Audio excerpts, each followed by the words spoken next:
13h30.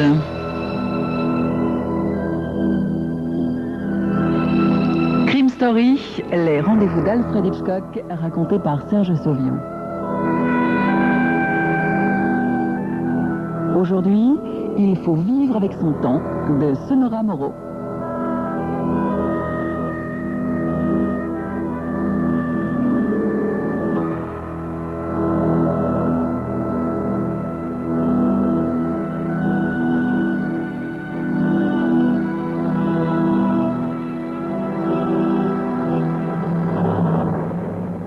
Quand Fuller frappe timidement à ma porte, il est déjà plus de 7 heures et je suis en train de fignoler un rapport pour le capitaine sur le taux croissant des homicides. Dites, lieutenant, fait Fuller, ça vous ennuierait beaucoup que je parte maintenant? Les parents de Doris débarquent de Houston et... Mais bien sûr, mon vieux, bien sûr. Allez-y, allez-y. Un sourire béat illumine son visage rond aux joues roses encore marquées de fossettes. Merci, lieutenant. Et bon week-end. Il disparaît comme une flèche. Normal. Il y a 6 mois, il a épousé une petite rousse, tout ce qu'il y a de mignon et de gentil. Avec un bijou pareil, même le meilleur des flics serait pressé de rentrer à la maison. Et Fuller est un très bon flic. Moi, à la maison, j'y rentrerai plutôt à reculons. Si toutefois, on peut appeler maison l'espèce de boîte ridicule plantée sur une dalle de ciment où je vis avec Jenny, mon épouse légitime depuis 30 ans. Et je ne vous parle pas de nos braillards de voisins. J'ai rencontré Jenny dans un dancing de Hollywood Boulevard pendant la Deuxième Guerre mondiale. À l'époque, j'appartenais à la base des Marines et j'étais en permission pour le week-end. J'avais 20 ans, elle était jolie, elle avait de l'argent, une voiture, et connaissait toutes les combines pour se procurer de l'argent au marché noir. Nous nous sommes revus régulièrement jusqu'au jour où est arrivé mon ordre d'embarquement pour le Pacifique. Jenny a pleuré tout ce qu'elle a pu et comme j'étais certain que de toute façon j'y laisserais ma peau, nous nous sommes mariés. Seulement, je n'ai pas laissé ma peau. Et à la fin de la guerre, j'ai retrouvé Jenny. Sans autre qualification que celle d'ex-sergent des Marines, j'ai demandé un poste dans la police et je l'ai obtenu.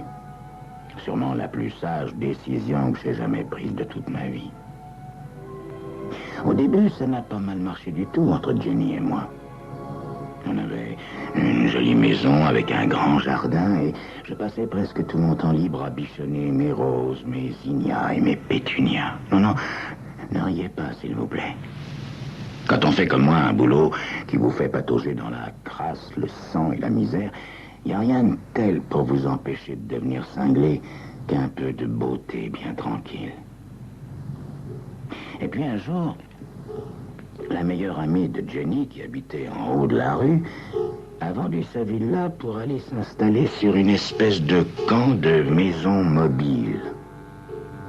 Et à dater de là, Jenny n'a plus parlé que de ça. Tous les dimanches, elle m'a traîné devant des monstruosités sur roulette avec toujours la même rengaine. Voilà ce qu'on devrait faire, voilà comment on devrait vivre. Ou alors, c'était du style, c'est l'endroit rêvé pour les retraités. Pas de gamins bruyants qui courent partout, et puis c'est plus pratique, plus sympathique, et sûrement meilleur marché. Moi, ma retraite, j'ai l'intention de la prendre le plus tard possible, et je ne le lui envoie pas dire. Ça ne l'empêche pas de continuer à me bassiner avec son histoire de roulotte. Au point qu'un soir, je finis par dire, écoute, Jenny, demandons le divorce. Gentiment, en bons amis. Tu prendras une maison mobile et moi je garderai celle-ci et tout le monde sera content. Essaie un peu de demander le divorce, a dit Jenny sans même hausser le ton. Essaie un peu. Et il ne te restera même plus assez d'argent pour t'acheter un géranium.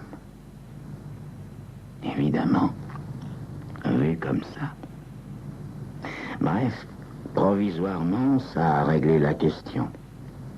Nous arrivons même à un compromis.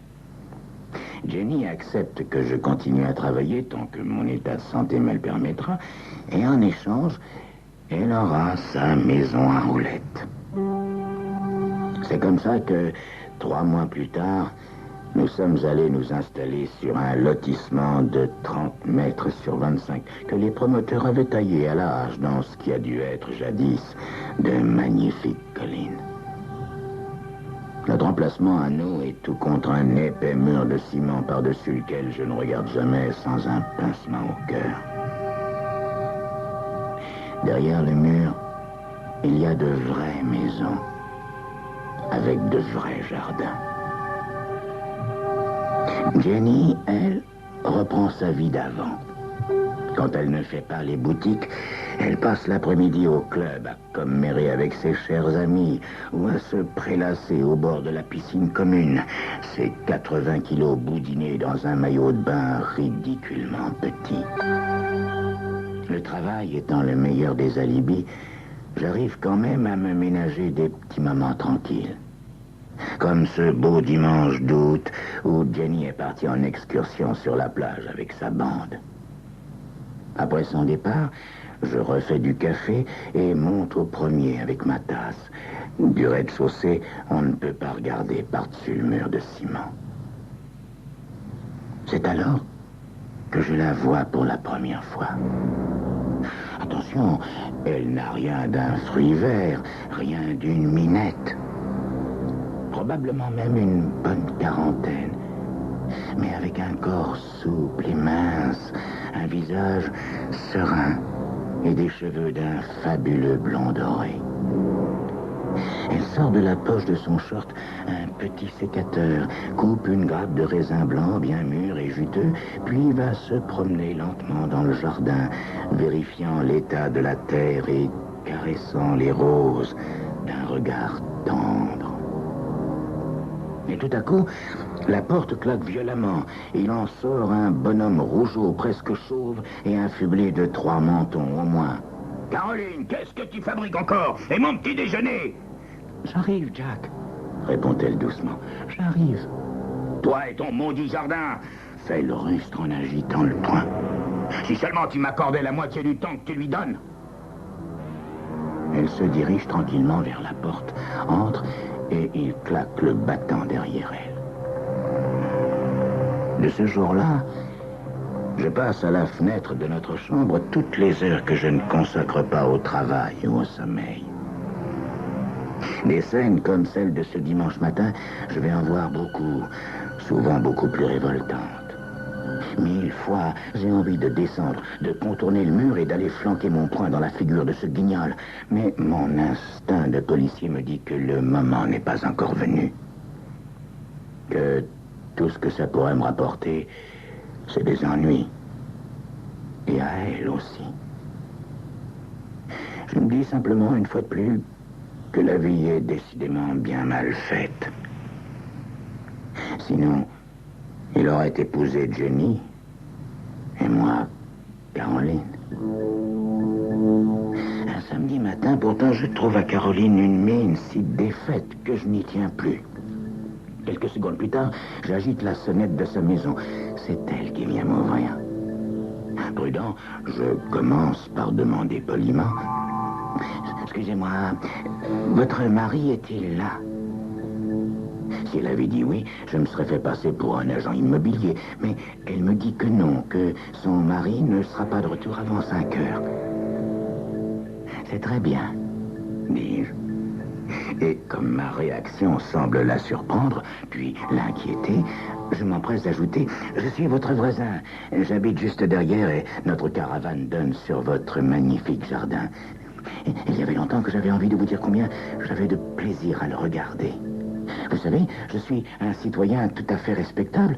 Je suis lieutenant de police. » Je lui montre ma carte, ce qui semble la rassurer tout à fait. Et elle me fait entrer dans la maison, puis me fait visiter le jardin. Il est comme elle. Encore plus merveilleux de près que de loin. Quelques minutes plus tard, nous sommes en train de siroter de la citronnade et à nous raconter notre vie comme de vieux amis.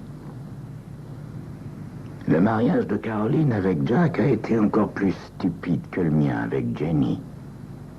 Le père de Caroline, qui possédait jadis une bonne partie des terres alentour, avait engagé Jack comme régisseur. Par commodité, il avait aussi littéralement poussé sa fille à épouser Jack, pratique courante à l'époque à la campagne, où les mariages étaient souvent arrangés par les parents. Ce qui n'a pas empêché Jack de pousser son beau-père à vendre la propriété parcelle par parcelle. À la mort du vieux, Caroline n'avait pratiquement plus rien. Mais elle était restée avec cette brute parce qu'il avait d'excellents arguments pour la faire rester, des arguments frappants, si vous voyez ce que je veux dire. Assortis aussi à l'occasion de menaces de mort. À compter de ce jour, nous nous sommes revus le plus souvent possible, c'est-à-dire pas beaucoup. D'autant plus que notre idylle se résumait essentiellement en des regards furtifs et pleins d'espoir. Tous les matins, je me répète qu'il faut absolument qu'il se passe quelque chose. Nous enfuir ensemble, Caroline et moi, n'est pas une solution. On peut peut-être vivre d'amour et d'eau fraîche à 20 ans, mais à nos âges, on a besoin de plus de confort et de sécurité. Et comme je ne suis pas plus décidé à laisser Jenny me saigner à blanc qu'à laisser cette brute de Jack voler à Caroline les pauvres biens qui lui restent, l'idée d'une solution radicale ne tarde pas à me trotter dans la tête. Ceux qui prétendent que le crime parfait n'existe pas n'y connaissent rien. Mais croyez-moi, je sais de quoi je parle.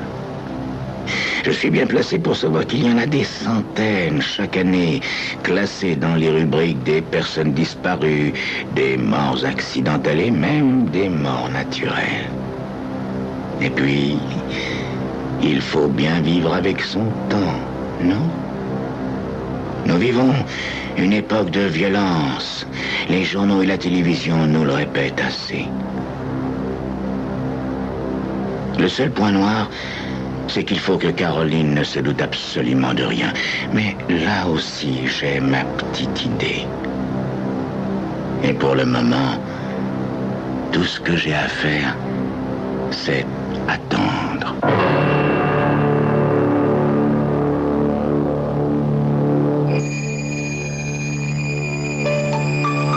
L'attente et la patience sont souvent les points de départ des crimes parfaits. Mais attendre quoi? C'est ce que vous saurez dans quelques instants.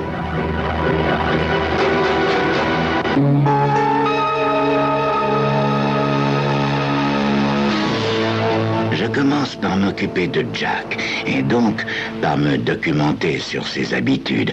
C'est le b.a.-ba d'un bon crime, tous les policiers vous le diront. Les assassins aussi, d'ailleurs. Je m'aperçois vite qu'il passe pratiquement toutes ses soirées au Branigan, un bistrot malfamé sentant le graillon et où un jukebox débite sans relâche une quantité de décibels à faire trembler un sourd. 7 soirs de suite, je me rends à pied au parking du Branigan en attendant que cette brute de Jack se pointe. Et tous les soirs, j'ai le même flacon de whisky dans ma poche. Il est minuit bien sonné quand je le vois sortir en titubant. Lorsqu'il s'approche de moi, je suis appuyé contre sa voiture, le goulot de la bouteille à mes lèvres. « Salut, Jack! Ah, on va voir les pépés comme tu l'as promis ?» Il a du mal à ajuster son regard sur moi. « Sûr, mon pote, sûr, on y va !»« Tiens !» dis-je en lui tendant la bouteille. « Tu t'occupes de ça et moi je conduis. » Je vous l'ai dit, le crime parfait, c'est enfantin. Enfin, presque. Moi, il me suffit de trouver un endroit désert, puis un gros caillou. Ensuite, je prends le portefeuille de Jack, ses cartes de crédit, et je jette le reste par terre devant le siège. Quand je rentre à la maison, Jenny dort profondément. Je coupe en petits morceaux tout ce que j'ai prélevé dans le portefeuille de Jack, ainsi que mes gants, et mets le tout dans l'incinérateur à ordures.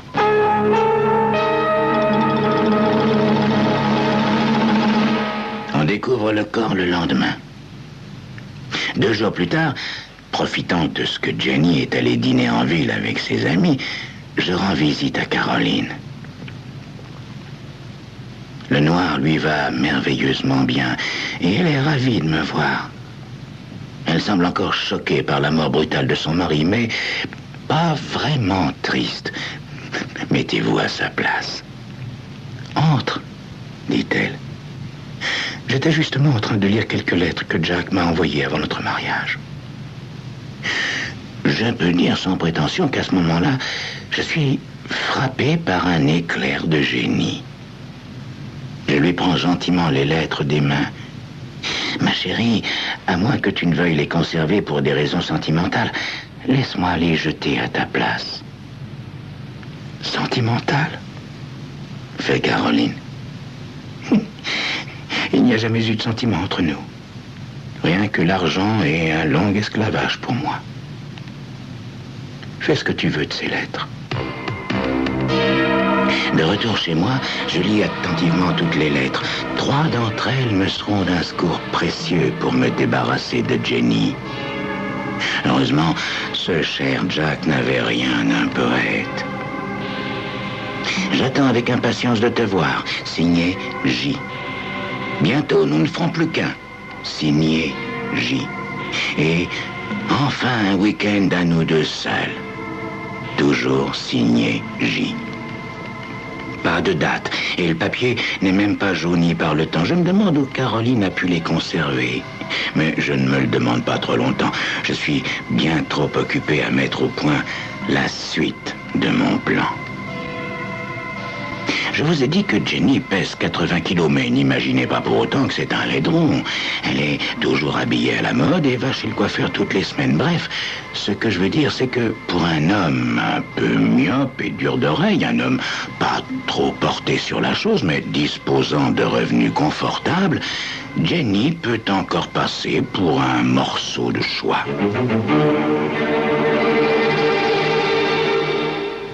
À partir de ce jour-là, que ce soit à la maison ou au club de Jenny, commencent à affluer des petits cadeaux et des coups de téléphone.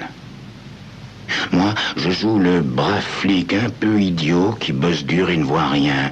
Mais je me doute bien que toutes les commères du club sont au courant. Un soir, je rentre plus tôt que d'habitude et annonce avec un maximum de diplomatie à Jenny qu'elle et moi avons bien mérité des vacances. Et pourquoi pas à Hawaï? Oh, évidemment, la convaincre n'est pas mince affaire, mais elle n'accepte que lorsque je menace de partir seule. Le plus dur, c'est de la persuader de ne rien dire à ses copines du club. Mais voyons, imagine leur tête en ne te voyant plus. Et surtout, imagine leur tête en te voyant revenir toute bronzée d'Hawaï. Elles vont en avoir pour la semaine à s'en remettre. Jenny reconnaît volontiers que pour une fois, ça vaut la peine d'être discrète. Le jour de notre départ, je lui propose de fêter ça en allant dîner au restaurant sur le chemin de l'aéroport. Moi, je me rendrai là-bas directement du bureau et elle en taxi. Croyez-moi, jamais future victime n'a mangé d'aussi bon appétit. Quant à la suite, je vous fais grâce des détails. Je ne m'étendrai pas sur les progrès de la technique qui nous valent notamment ces grands sacs à déchets en plastique garanti indéchirable. Je ne vous parlerai pas non plus des tonnes et des tonnes de ciment qu'on déverse chaque jour sur des centaines de kilomètres d'autoroute, sans oublier ces instruments fabuleux qui vous réduisent une carcasse de voiture à la taille d'une boîte de cigares. En rentrant chez moi, je débarrasse la caravane de la plupart des robes de Jenny, de ses bijoux et de tout ce qu'une femme est susceptible d'emporter pour un long voyage. Le lendemain, je me rends à son club. Une douzaine de commères y sirotent des cocktails.